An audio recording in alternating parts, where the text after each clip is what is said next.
My whole theory in life is, I'm so afraid of not trying. I'm not afraid of failing. I'm just afraid of not trying. I'm Amy Jo Martin. Welcome to the Why Not Now show.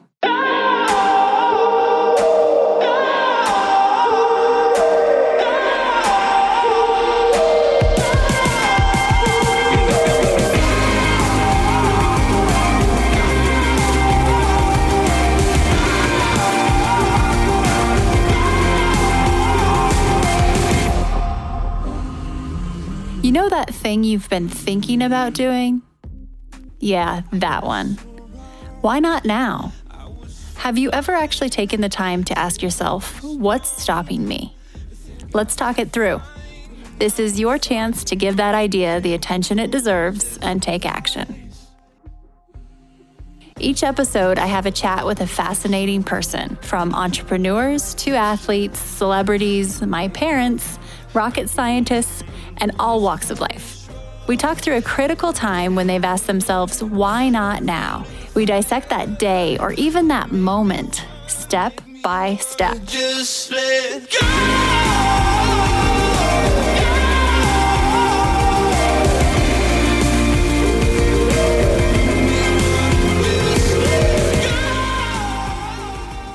My friend Dan Khabie is on the show today, and he is something else. You know how we all have whisper brands, right? What people say about us when we're not there. I've been in a lot of situations where Dan Khabie comes up in conversation when he's not around, and everyone feels the same. The guy just literally loves life, and you can tell. You absolutely cannot fake that. In fact, I realize in speaking with Dan that he has this ability to flip a switch in moments where he can turn on the rocky soundtrack music in his mind on a moment's notice if he needs to. It's a pretty superior skill to have. But what's cool is he can help other people do that too. Not only can he actually flip the switch for them, but then teach them how to do it themselves. How cool is that? He has this zest for life and this ability to have his excitement become contagious to you. He can get you excited about anything and nothing at all and everything at the same time. His storytelling unlocks his ability to sell anything. He is a master storyteller. It's one of his secret weapons for sure. You will hear him tell some stories and understand why I say that. So in this episode, you hear the 24-year-old Dan that's starting his company as first-time entrepreneur, and a defining moment, a why not now moment that transformed and determined the trajectory of his career. Dan is one of the most decorated ad guys out there. He has put some numbers on the board, some big things, from building his own company, having it acquired, then running the company that acquired him, then basically doing it all over again. He's led thousands of people and he's seen it all. A couple of years ago, he set out on this new adventure to start something from scratch again, just to prove he could do it again, that he still had it. So what's Dan focused on now? He's the co-founder of CourtAvenue. In fact, his co-founder, Kenny Tomlin, has also been on this podcast, and he's a mentor of mine. Their managing partner, Michael Stick, has shown up on this podcast as well. This trio is a sure thing. I've bet on them. I'm an investor in CourtAvenue. So what is CourtAvenue? It's a digital transformation company, innovation company reimagined. So nothing like I've ever seen before. The incredible team of talent has a unique, unmatched way of identifying the appropriate trends and innovations for the right industries and creating the right experiences for consumers as a result. And so this matrix that they're able to apply allows for the next version of what we experience as consumers. CourtAvenue doesn't predict the future. They create the future. They invent the experiences that we have as we evolve and navigate as consumers. This is a wide conversation. There's nothing off topic. We go from flirting with failure to the triumph to the what the heck am I doing to the what am I going to do next, all within a short span of time. So without further ado, here is Dan Khabie.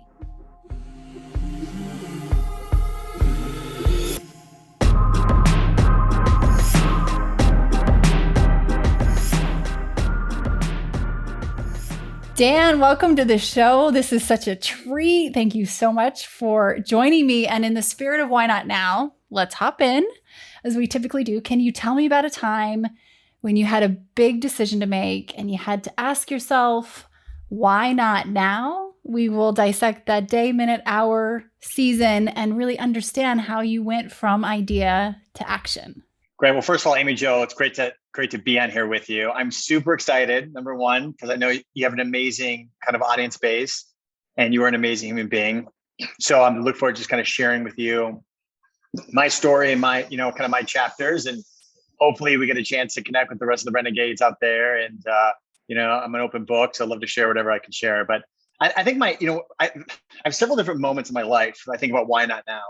And I'll just say a couple of things to start off with. Number one, I'm just very blessed to have an amazing wife and family around me. Number two, I grew up with I'm a first generation. My dad was from Syria. My mom was from Beirut. So we always had this kind of like fight in us. And I always tell people I'm a Midwesterner trapped in a Lebanese body because we grew up in Minnesota. And I actually didn't realize I was Lebanese until much older because my parents wanted us to be incredibly American. So I grew up like a normal American kid, but I had different food than everybody else, right? So like my mom would make me things like kibbe and sambusik and all these different types of food. And I think I created my sales ability because my mom would literally give me like Middle Eastern food and she put it in tinfoil. And then I would be like starving to death, like I was just done eating it. And I would have to figure out how to sell this to get like a grilled cheese sandwich from a kid. So can you imagine like having tinfoil wrapped up in some food called kibbe and like you're trying to trade that for like a pizza? And that's where I learned my sales ability. I always tell people because trying to push like Lebanese food on like kids have no idea what it is, wrapped in tinfoil you can't even see. That's why I call it selling the invisible, which is with the services business because you can't really see anything. You kind of believe you kind of have to sell the story and experience versus the actual product. But anyway, so my why not moment, why not now was this one guy, when I started a company called Digitaria, I started very early on. I was like 23 years old, young kid. I always felt deep down I was going to be an entrepreneur. I knew I was going to be an entrepreneur. I knew I was going to go build a company. I just didn't know what, when, or how. But there's a pivotal moment in my life in that kind of inception. Beyond the fact founding it with a couple of really good partners, we had 4 partners in the business. And by the way, we were like industrial psychology, like day one. So I can go on and on about what it takes to actually build a partnership and work with people well. I always think that you have to go to war with more than yourself, and you got to be around more than yourself to really succeed sometimes. But for me personally, one of the things that one of my moments was we were building a business. Cash flow wasn't great. We needed more stable clients, and we kind of wanted a large business to kind of bring on board. And we were selling this thing called digital tech at the time, right? Like websites, and nobody knew what it was. And it was the digital revolution. People don't realize this is back in, I'm like 48 years old. So when I was 23, this is like 2000 and, probably 2019, 2000s. So when we were building the company, there was this one company called Mailbox Etc. And Mailbox Etc. was based here in San Diego. And it was like the sought after account. A lot of people wanted it. They're growing fast. The business was moving, franchises all over the world at the time. They're like the hot business. And there's this guy in there named Ray Khabie. And Ray, if you're there, hopefully you remember this story because it made a great impression on my life to the point where you're the feature of my podcast, 20, 25 years later. Wow. And Ray, Ray invites me. Okay. So he invites me to a franchise meeting. And at the time I'm like, what is a franchise meeting? I had no concept, right? So because as a kid, I always tell people as you get older, messages in cookies like mean something, like fortune cookies, like when you get older, like that shit means something, excuse my language. Like later on, you don't realize what things are as a young kid, right? You just don't know idea. So like the idea of franchise and going to a franchise meeting, no idea what that was, no concept. So he invites me there and I'm just hanging out. I'm like just some schmuck kid, kind of like doing my thing. I walk in and I'm just like casual, and Ray sits me down. And there are tons of people there, 1,000+ people there in a huge facility. And I've never been to something like that.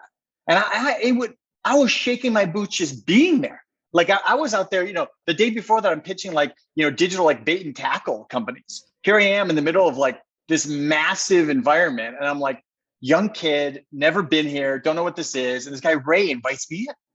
And I just called on Ray a bunch of times and, harassed him. And he's like, all right, let me bring this kid in, see what he's got. So we go in there and we're all sitting down there.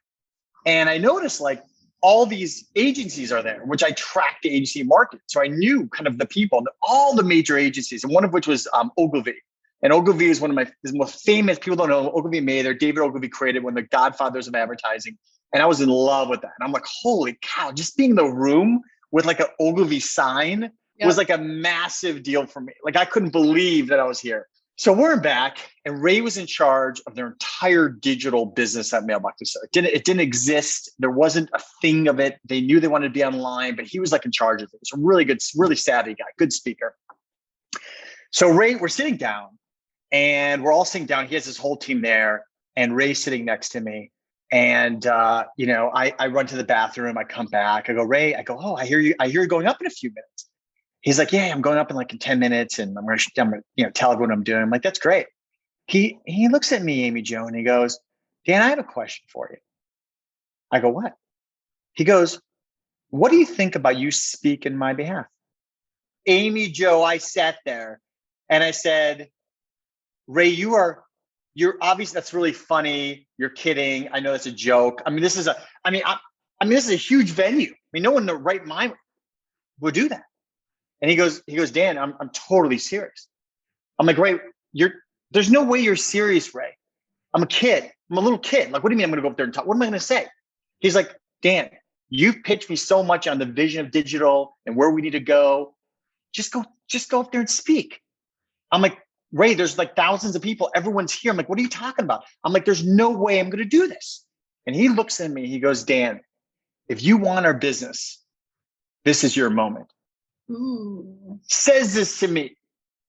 And as I'm starting to cry and can't control my urinary situation, I am looking at him and I said to myself, you want to know something? This is my moment. Why not? What the hell? Why not? And I'm like, I don't really believe myself at this point because I'm thinking he's still kidding, right? All of a sudden, they go up on the stage and they go, we'd like to now introduce Ray Khabie. And I was like, Ray, you son, like he was calling my bluff this whole time to see if I had it. Then all of a sudden, someone walks up on stage, hands him a piece of paper and said, instead of Ray Khabie today, we now have a new speaker. His name is Dan Khabie from Digitaria. Oh, man. I'm thinking to myself, Ray, I am going up there. And I literally stand up, put my bag down. The whole place is quiet. Nobody knows who I am. I'm walking down this aisle. It was like I was getting married, and I'm walking down this long aisle. Amy, you've done presentations, I'm walking down going, holy shit, what am I going to do? I have no idea. As I'm walking up there, I see the CEO, the guy named Mike Amos, a big guy. He's yelling at the person next to him. Who's this guy? They're all talking. Ray? They're all looking at Ray. Ray, get up. What are you doing? They're all yelling. And I just keep going. I'm like, screw these people. I'm doing it. I keep walking up, and to the right, there's a sign by David Ogilvy, and it says, if you don't change, you will die. And I walk up there. I take the mic. I said, my name is Daniel Khabie. I go, the great David Ogilvy has once said that if you don't change, you'll die. I represent change. Let me tell you about your digital future. And I just went. I put down the mic. I'm not even kidding you. I ran out of there, so pissed off. I don't even know what happened. Ray comes flying at me. I go, Ray, how can you do that to me? He goes, Dan, you just won my business. Congratulations. And that was one of my first, and I'm telling you, to this day, I never walk into a place unprepared because I'm so scared and terrified of a Ray Khabie moment. Oh my gosh. That is a true story. And that was the beginning of building my company. And that's what I want to tell people. Like, if you're an entrepreneur and you don't have PTSD, then you're not working hard enough. Because if you want PTSD, that was a PTSD. Even to this day, my hand shakes talking to you, Amy. My hand shakes. Because those are moments that you'll never forget. And that why not moment for me was like, why not? I'm going for it. And I'll tell you, ever since then, my whole theory in life is, I'm so afraid of not trying because I'm not afraid of failing. I'm just afraid of not trying. And that motivates me. That motivates me to try things, to dabble things, to go places I normally wouldn't go, to ask questions you normally wouldn't go to. Sometimes you want to go where everybody is, but a lot of times you want to go where everybody isn't. And that's one thing that I've learned a lot about in that moment in time. Taught me a lot, and kind of looking back at that. There were a lot of fortune cookies that came out of the Ray Khabie moment. I can tell you that I would tell my future self. So anyways, that was my first kind of why not moment. And I know I've never shared this story with you, and I shared a lot of great stories with you. So I thought I'd bring a new one for you. Okay. Highlight of my day. I mean, that is what a situation to frame and inform what and how you will behave and react to the world next. Like, in terms of, I have so many follow-up questions. Okay, first of all, you are an amazing storyteller. Is that innate, or did you learn that? Did you have that when Ray Khabie passed you the mic, or what did you sound like up there? Do you remember if you were like? I was an entertainer. I love stories. I always tell people, I don't care if you're telling the truth or not telling the truth, just entertain me. Okay. So, I mean, I've kind of always believed, and I've always been a good entertainer because I'm very passionate about what I do. And I think when I went up there, it was a complete blank. I don't even know what I sounded like. I got to be honest with you. Probably a scared kid is my guess. Someone had their VHS like RCA camera in the back. They did. And there's tape out there somewhere. One of the things that clicked as I was listening to you, Dan, is like, you have this ability to turn the Rocky soundtrack on in your mind and then make it contagious to others. So I feel it. And having known you for a while now and had these moments where you literally, I think, can flip a switch and all of a sudden you can hear it. You're like, I'm ready. When you thought Ray was giving you the mic and then you thought he wasn't. And I'm like, how do you have this contagious ability to do that? Have you always had that? I think I have. I think as I get older, have you ever seen Mandalorian? I think I've talked to you about this, but like Mandalorian's a new like Star Wars episode, and there's this guy that like there's this baby Yoda, and baby Yoda has this ability to like raise things up and drop them. I mean, as soon as you raise him up, he goes to bed. And I think people that are type A, like people like Amy Jo, people like they're just really powerful personalities, they have this ability to lift things that other people can't lift, but then they crash right afterwards. And I think that I think for me personally, I live in moments where I am incredibly driven and motivated and can drive. And then there's moments where I'm meditating. I am deep into yoga. I'm deep into thought. I'm deep into checking myself at the door. So I struggle with, there's two Dans. There's the personal side of who I am, which is about, keeping my family close to me and making sure there's only they get a chance to see kind of parts of me. And then there's the other side of me where I know how to go out there and just show, kind of how to do it. And I think a big part of that is I came from nothing. My parents had nothing. They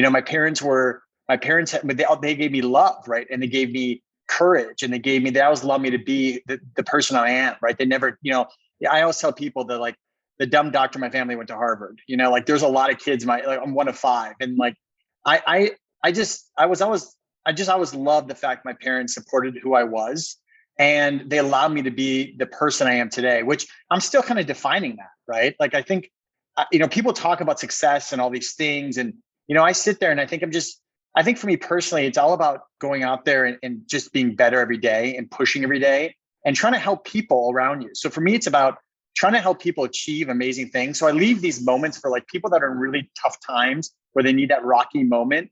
I try to give them everything I have. And I try to really bring it if I can to motivate and inspire people, because I want people to realize that like, if I can do it, trust me, you can do it too. And that's the thing that I want people to take away from it.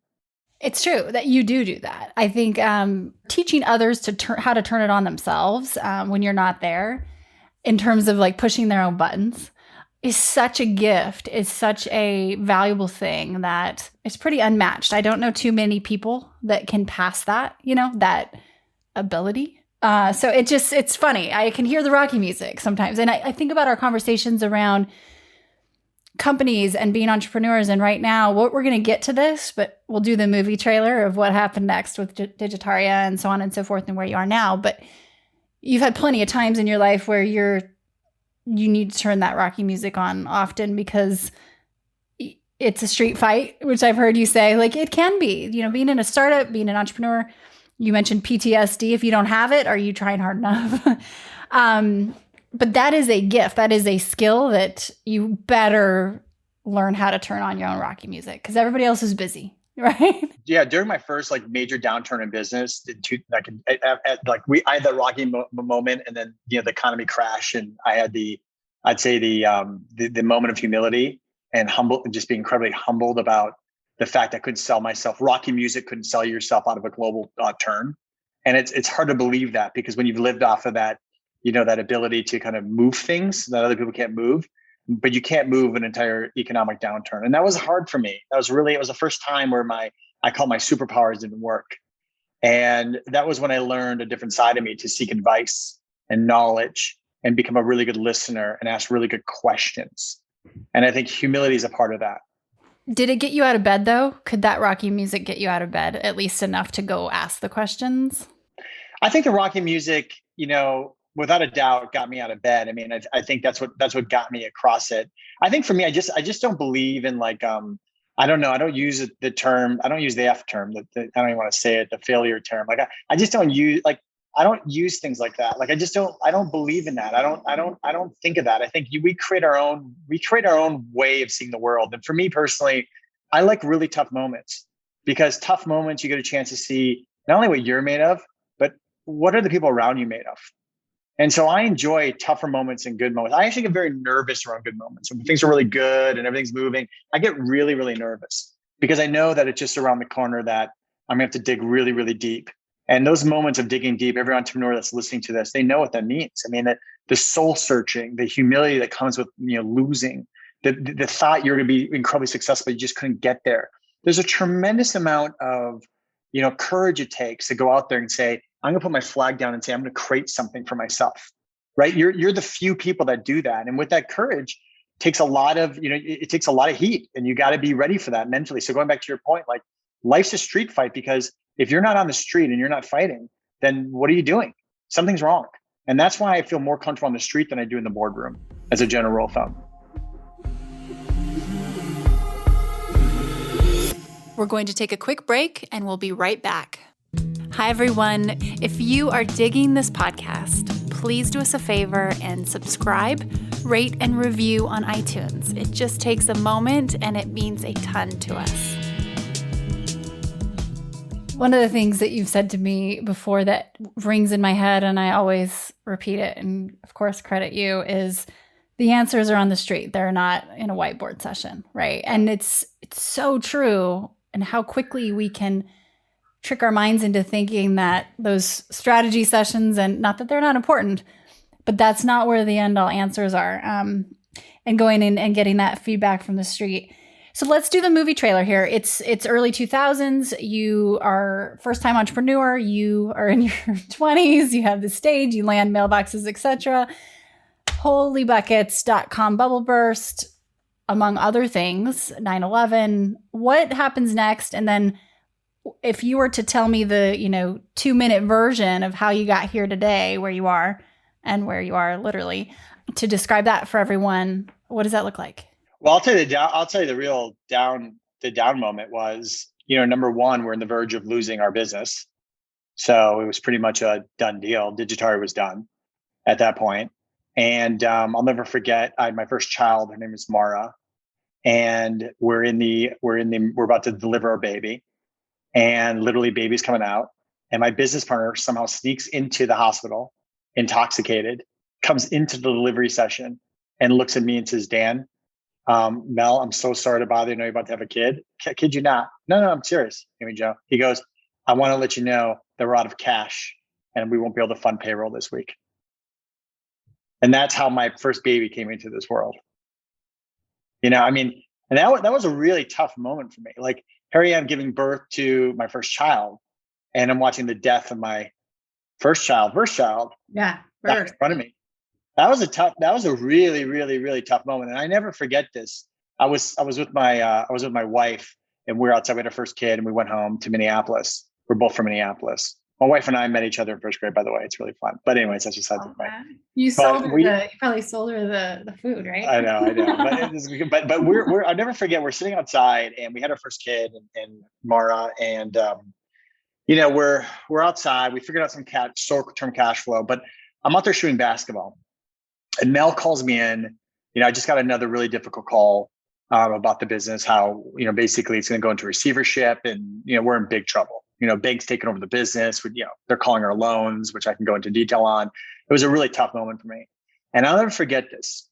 And I'm shooting baskets. My wife comes out. She goes, "Dan, it's time for dinner."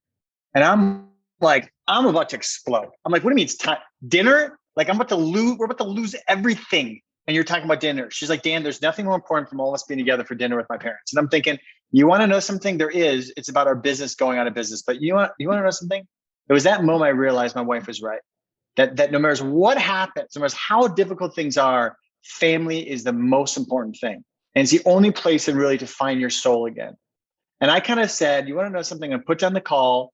I'm going to walk in there, and I'm going to sit down. And I never forget this. Her dad, who's incredibly bright, very savvy investor. He's a doctor, incredibly bright guy. He has the paper up, and he's reading through the paper. He's reading through the dot-com bubble, all these things happening. And we're all at the dinner table. It's quiet. And I remember I can hear the clinging of glasses. And he looks over me and says, "Dan," he goes, "how is this impacting your business?" And I sat there. I look up, and I said, "Everything's great. Everything's great." And I sat there, and I said to myself, there's no way I'm going down like this. No way.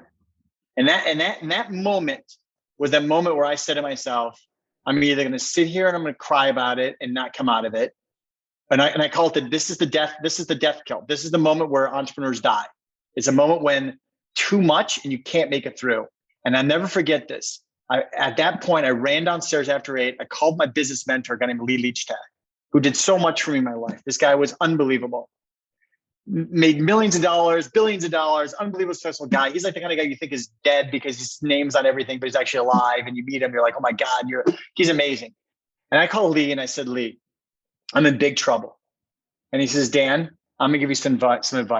1 + 1 is 2, 2 + 2 is 4. Keep it simple. The people that owe you money, restructure it. The people you owe money with, restructure it. And that's how you can create cash flow."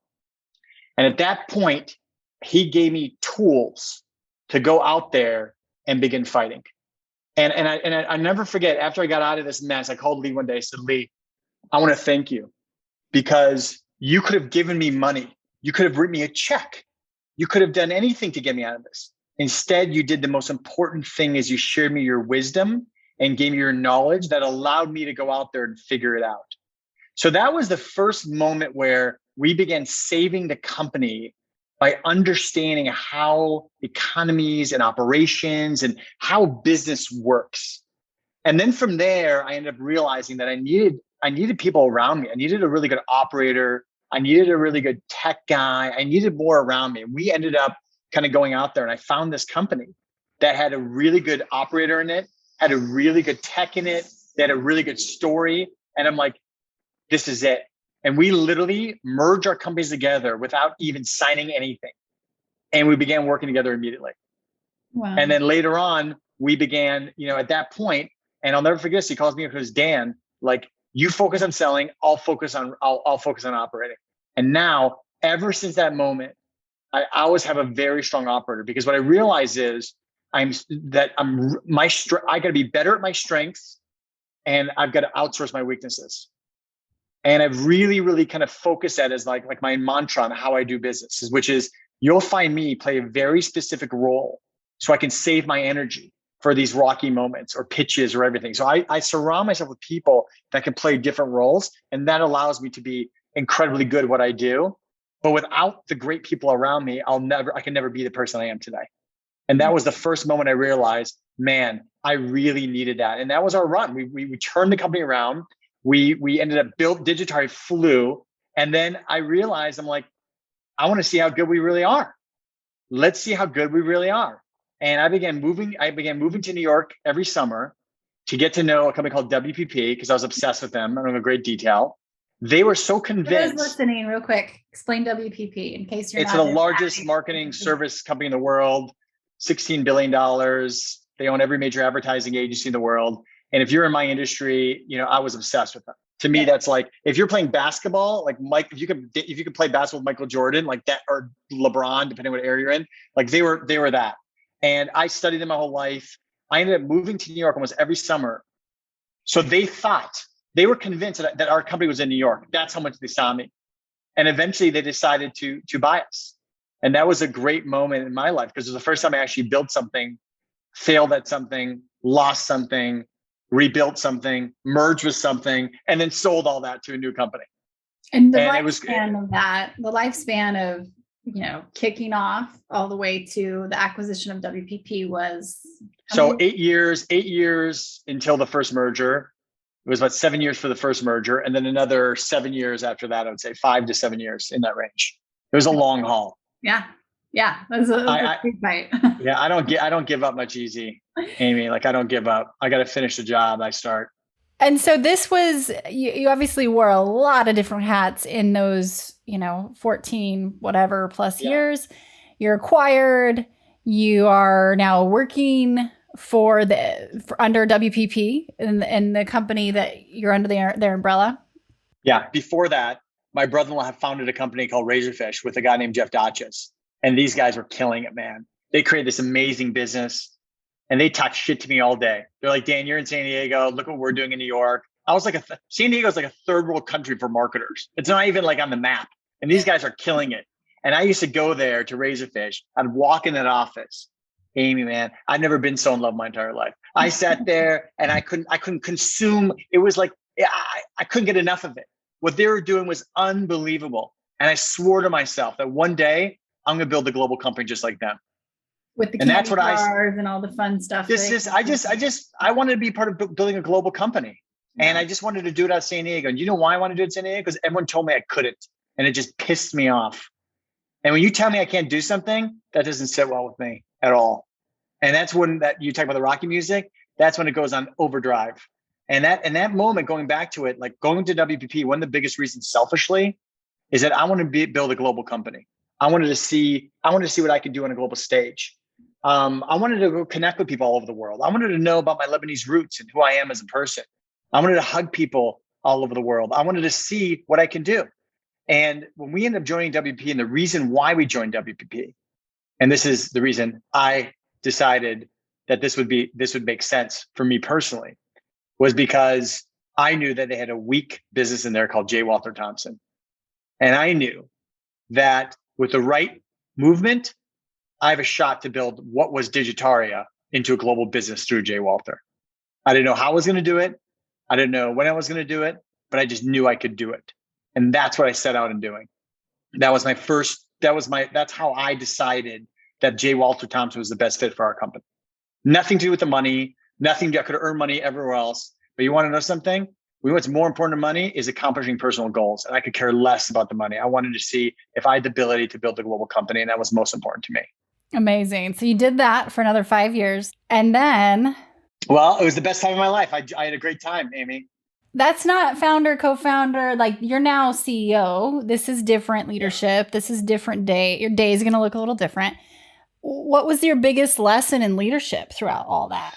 That was the old Dan. Like, I don't know that guy anymore. I just don't know him anymore. I mean, honestly, I have different Dans in different moments, but that was a different Dan. And that kid was a different kid. And he was very driven around this vision of building a global business. And he pushed really hard. Like that was like, like that back then, like I was pushing really hard. I hate to talk to myself in the third person, but like pushed really hard to like build a global company out of nothing. We basically merged 24 companies in 24 hours, something like that. We had 2,500 employees all around the world.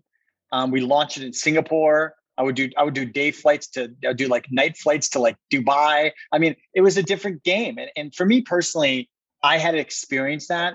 But before I took on a job with Miriam, I promised my wife made I made my wife make a promise, which was, no matter what happens in 4 years from now, you have to pull me out of here. I told her that I'm an addict. I will be addicted to this world. I love this world, but I don't want to die in that place. And you have to do everything possible to pull me out. Because you know what happens is, as an entrepreneur, and people don't realize this, when you're selling a company to a big conglomerate, they have to think you're one of them. If they think you're not one of them, you'll never, ever, ever be a part of it. You'll be that like entrepreneur that made tons of money, and why are they here? And we're working hard. And you have to convince them unequivocally that you're one of them. That's the only way you're going to achieve your personal goals of building a global company. They'll never hand it over to you if they thought you were that other person. And so I knew that I'm going to have to go kind of deep undercover, really deep, to the point where I would lose myself along the way. And I needed someone to put their hand out and pull me back through to my old self. And I wrote a letter to my wife, and I made her promise me in 4 years, no matter what happens, you have to pull me out. And that goes to the next story, which is, basically, make a long story short, I was in Palm Springs, and the chairman, Martin Sorrell, who I idolized, was, amazing guy who built an amazing company, and he ran into some challenges, and he was removed from the business. And it was roughly 4 years in, not thinking about the promise or the timeline. I kind of felt like, God, if I'm going to leave, maybe this is a good time to leave. A lot of confusion, a lot of misorganizations. I'm like, this is the time. I saw the world was changing around us. I'm like, I need more to be nimble. I need to be a speedboat. Like, I just need to figure it out. And I'm sitting there, and I call up my chairman. Her name is Tamara Ingram, an amazing person. And by the way, I had 3 chairmen in a span of 4 years, and every one of them are amazing. And I love every one of them. And they all supported me. They're all amazing. They all have these unbelievable talents. But when Tamara called, and I told Tamara it was time for me to leave, she says to me, darling, in her lovely British accent. She goes, darling. She's like, you're not going anywhere. She's like, Dan, you're one of us. She goes, I think I know who the new chairman's going to be. You're going to love it. You're not leaving. 2 hours later, I get a call from my brother. Unfortunately, my dad gets sick, and 30 days later, he ends up dying and ends up passing away. And that was coincidental. And because of my dad's passing, they knew how close I was with my dad. They assumed that because of that is why I wanted to leave. They were so amazing to me at that time, Amy. They gave me the space I needed. They gave me time to kind of mourn the loss of my father. They gave me time to kind of go through that process. And that was probably one of the most difficult times for me, because I live in a place in a zone where I did things for my parents. And so to lose one of your parents, you're like, what am I doing this for? Like, why am I doing this? Like the rocky moment kind of when it started going down for me. Like it kind of went away. And that was a moment for me of kind of like really going deep into myself. This was kind of my rebirth moment on knowing it. And what happened was, I ended up getting a call from the chairman of WP, the new chairman, a guy named Mark Reed, great guy. He was involved with buying Digitaria. He was the top guy now. I knew him really well. He's an amazing, amazing, amazing person. I'm a huge fan of his. He goes, Dan, I want you to stay. Calls me personally, just get the job. It's an amazing, amazing opportunity for you. He teed it all up for me on the stick. You can never leave a job like this. This is it. This is my moment. So I've been waiting for. I'm walking my wife. I said, Mel, Mark called me, exciting opportunities ahead of me. There's so much I can do in there. This is going to be amazing. I'm starting to rebirth myself around it. She says to me, she goes, Dan, 4 years ago, you wrote a letter and you promised me to tell you this. And I love our life and I don't want to change our life because it's great. We're doing well. You managed it well, but you predicted this. You predict this would happen. And I'm here to remind you. She gave me the letter. I read it to myself. And then that weekend, I was on a flight to my dad's tombstone. And I remember sitting there going, I told my dad before he died, I'm going to start a new company. And that was the moment Mark called me up and said, Mark, please don't offer me a job. Don't offer me any more jobs because I don't want to reject you, but I have to go find that kid again. I need to go back to the street. I need to go back to that. I need to go find that kid again. I need to go find who I am again. And that was my moment. That was my moment where I looked around and I said, I'm gonna go start a new life for myself. And that was really hard for me because my identity was Digitaria. My identity then became Miriam. My life was there. And I love what I did. I loved everybody. As a matter of fact, I couldn't even go back in the office because every time I walk in there, everyone's like, Dan's not leaving. He loves it here. I loved it there. And I just knew I had to start a new path for myself. And one of the biggest reasons beyond everything else is my kids never saw me build a business. I was too young. So by the time they were all born and they knew what I was doing, I was already running a successful business. I wanted them to know what it's like to build something out of nothing. And I wanted them to watch me do it. And the best place to do it was out of our garage. And so we started CourtAvenue out of a garage in sunny San Diego. And we began our journey into the next chapter of my life. But that kind of sums up. I mean, that's a lot for your viewers to kind of dive into. But I'll tell you that moment with my dad passing and then saying goodbye to everybody. And then, changing life, I burnt everything down. As a matter of fact, there was a point I had no possessions. We had sold our home. Had no possessions. And I really feel like anyone that's out there that's hearing me, when you're in a moment of change like this, that my best advice is you got to burn it all down. I know it sounds crazy, but you got to burn it all down in order to rebirth yourself. And I really believe that. And I was naked to the world. I was out there as just another kid trying to start it again. And I had to get out there and kind of get that fight back and that spirit back. And I made my kids all write quotes in Sharpies on the whiteboard so I could never forget during those tough moments. And it was hard, man. When you start a company, when you first start, anywhere else, you're young, you just start it. You don't think you have nothing to lose. But when you walk away from everything and everyone looks at you like you're crazy and you go start a new life for yourself, man, it's really, really hard. And so that was kind of that was that chapter. That's a lot. I mean, that ride in itself, when you were at that point and Mel said to you, hey, we had this deal, 4 years ago. Did it take convincing or was it like, oh yeah, it's a hard no? Was it, a brewing, let me think about this, think about it, or was it just quick? No, I think it was moments on the tombstone. My wife was not like, she was not at all. She was like, she loved our life. She was not like, she had the curse of playing that, like she was the host, like she had to tell me what I said. So I think for me, she like just let it be. So she was just very cool about it. So there's no pressure to go or stay. Okay. I think for me was, I looked at my dad, I kind of sat there and I thought about myself and I kind of said, I don't know, man, do I still have it? Can I do it? And I just thought there'd be nothing better to be able to show people that are in this midlife trying to reinvent themselves. I feel like I could share that story with them if I could make it on the other side, win or lose. And I just felt like it was kind of my duty to go out there and start a new life for myself. And I just kind of felt like it was time for me to do it and leave everything behind and go through that and feel that. So fast forward to today. What are you building? Where are you? What's going on? So what ended up happening was, I'm a stalker. You'll learn that about me. I'm like obsessed. I get obsessed with companies and businesses and people. And I'm like relentless into figuring everything they did and how they did what they did. I'm like I want to know everything. I want to know everything there is to know about every little thing. And I want details. I don't want top level stuff. I want to know how they did, how they felt. So there's this one guy who created this company called Rockfish. I was really impressed with a guy named Kenny Tomlin. He built an amazing company. He had a bunch of really smart people in there and he was doing a bunch of retail work. And he had big clients like Walmart and so on and so forth. He was doing this called digital shopper and digital shopper marketing and digital innovations and all this stuff. And he was doing it out of Bentonville, which I'm like, God, I mean, I know Walmart's there, but how are you doing that? And he built this amazing company, ends up going to WP, rocking it in WP. I'm like, who are these guys? And I ended up stalking Kenny. And I'm like, Kenny, I got to know him. I'm like, dude, we got to do something. Like, I learned a ton. You learned a ton. What happens when we bring it all together? Like, what do you think? And he's like, oh God, I'm doing some other, I'm leaving. I'm doing some other stuff. And I'm like, Kenny, I think like we should think about it. And so like I ended up kind of getting him involved. And then, I kind of brought my crew. He brought his crew and we met people like lovely people like Amy Joe and like all these other people.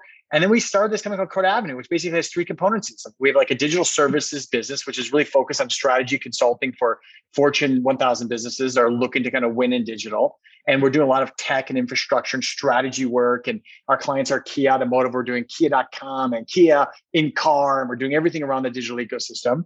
And the second area is we incubate products and software companies. We either invest in them or we create them or we incubate them. And the third area is we're actually beginning to kind of acquire businesses in other niche areas. So we just acquired a company called Modify that specializes in direct-to-consumer digital marketing. We're looking at things in the kind of AI, ML space. We're going to continue to kind of build that. And then we're expanding overseas into Mexico and other locations. It's kind of the playbook I have. And we're building a great company. We started this thing 18 months ago. We're almost going to cross about 80 people. We're bigger. In 18 months, we're bigger than I was once I sold Digitaria. In 18 months, which makes me realize I totally wasted 14 years of my life. But that's besides the point. But the business is moving, and I'm very blessed to have a great partner around me. I was really thoughtful about kind of working with Kenny and kind of working with the team. And we started the business in the beginning of COVID, and just been really relentless with it and just really enjoying myself. And I just, Amy, I feel just really blessed to be on the other side. I feel really, really blessed. Like, I don't take it for granted. I'm incredibly fortunate to make it to the other side. And there isn't a day that I thank, my wife, my family, the people around me, Kenny, everybody else for allowing this opportunity for me to kind of create a new life for myself, because I could have got lost in there and I could never came out. And I'm just so happy that I'm kind of back on this side trying to, just create a new life for myself. And I'm really blessed by that, honestly.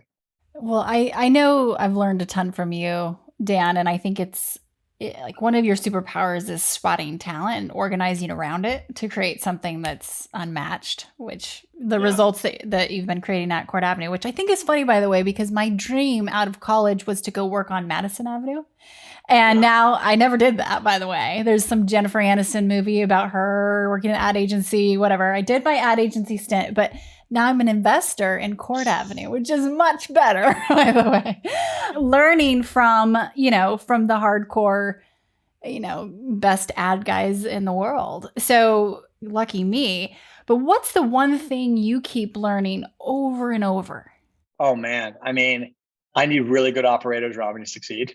I mean, we brought in Michael Stick, and Michael's been amazing, right? He's like the third, amigo. And then we surrounded him with Jaina and Janine and now Nicole and just, we have a huge Kayla runs experience. And like, I don't know, like you just, the other day I was on a call, I was watching Michael kind of do his thing and I'm with him and I'm just like, it's right. Like, it's right. And so for me, I just know a team, you just know when it's right. And I just think, like, I call it the it factor. Some people just have the it factor, some people don't. So I try to combine a lot of its together.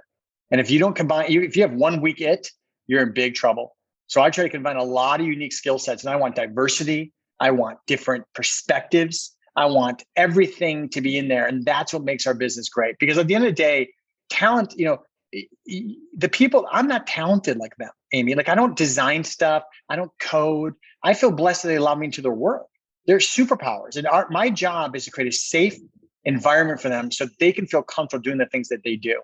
And the worst thing you can do for people that are talented is make them feel untalented. That's how bad bosses control talent, is they make them feel untalented. They make them feel insecure so they never leave them. I think what you do is you got to love them and you got to be blessed that they allow you into their amazing skills, because God gave them something that other people just don't have. And so I'm in the business of assembling great talent, to your point, surrounding myself with the right people and being very clear about the role that I play in that situation.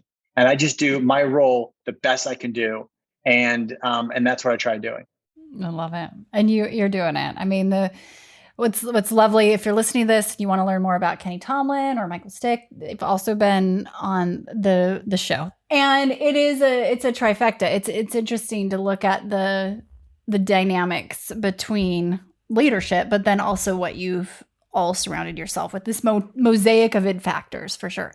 If we were to go back to you sitting next to Ray, and you could go back to yourself in that moment and say something before you got up and you didn't know if you're going to take the mic or not, what would you say? That's a great question. What I would say to my old self. I mean, I think I'd probably tell him to grab that goddamn mic and put on a show. Don't look back.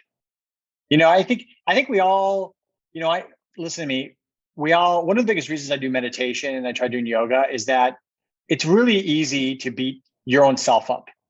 It's really easy to kind of reflect back and say, oh, I wish I did this, or I wish I invested in that. But it's about what you're going to do now. And I wouldn't change that present. If I was back there with that person and said, grab that goddamn mic and put on a show, I would not tell them what would happen. Like, I just think we're too much living either too forward and too back. And I tend to do that because I'm a chess thinker. But I think that at the end of the day, it's all about what you do now, what we do right now in this world, and how we contribute right now to around us. I mean, one of the things I think about the world, I call us we're the States of America, not the United States of America, because there's so much disconnect amongst people. And I think we as people, just in general, as humanity, need to do everything we can to help one another and be together. And I think it's not what we think is going to happen in the future or what we're going to stop behind, but it's about what we're going to do now. And I'm just a big proponent that we've got to all contribute in different ways. And my way to contribute to the world is help people where they need help, lean in wherever I can lean in, be a great, citizen of humanity. And we all have our flaws. I have my flaws. Everyone has their flaws. We all have our weaknesses, but love those weaknesses because that's what makes us great. The weaknesses is what makes us who we are, because there's someone around you that will make that weakness into a diamond. And I think that's the most important thing. Surround yourself. Don't be afraid to be honest about the stuff that you're really shitty at. I always tell people the stuff you're really shitty at, just make it a hobby. Don't try to become an engineer overnight if you're not an engineer. It's going to be impossible because there's 100 times better than you. Be great at what God's given talent has given you. Just be great at that. And the rest will come together. That's kind of my perspective. I love it. I thank you. Thanks for letting me be on this journey and, to witness the innovation happening at CourtAvenue among some of the brightest people that I've ever met. It's fascinating where you take one component and I'm like, I love it because these things don't always go together and you're finding ways. And that's when we do create innovation, is when we're mixing and matching things that create head tilts. It's like, wait, are they really gonna? Yep, they did. They just did that. And it's such a fun ride. So thank you. Thanks for sharing your time and wisdom. And I could listen to you all day. You're a Rocky DJ. That's what you do in life. Like you turn that music up for people and And I got to tell you something, by the way, going back to Rocky, I got to tell you something. It's really funny you say that. Amy knows me all too well, everybody. When I was getting ready to launch CourtAvenue, I'm not even kidding you. I literally sat in my third car garage, which was no air conditioning, dying of heat exhaustion in there. And I'd work out. And I swear to God, Rocky Balboa would be playing all the time. And as a matter of fact, I'll never forget, so I'm walking with my wife. And I said, she looks at me, she goes, Dan, I think it's time to go. Cause I took some time, I took like a year off. She's like, Dan, I think it's time. And she was that Adrian moment where she's like, Dan, it's like time to go. And like those bells rang. And I'm like, I'm out. I'm going to go start a new life for myself. So you're right about that. I mean, I definitely bring the bells. And by the way, going back to that, when I interview people, I always tell people, just take 2 days, the Dan, Rocky music will wear off, and then really decide if you want to be here. I just love what I do. And I'm very passionate. So just know that take 2 days, let it chill out, and then really decide. So I recognize that. And I appreciate you, Amy, and I appreciate you allowing me to be on your day. Love everything that you're doing and wishing you nothing but the best. And everyone listening today, if you ever need anything, reach out to me. And I wish everyone all the best. And, let's hope for nothing but great things ahead of us. So thank you, Amy. Oh, thank you.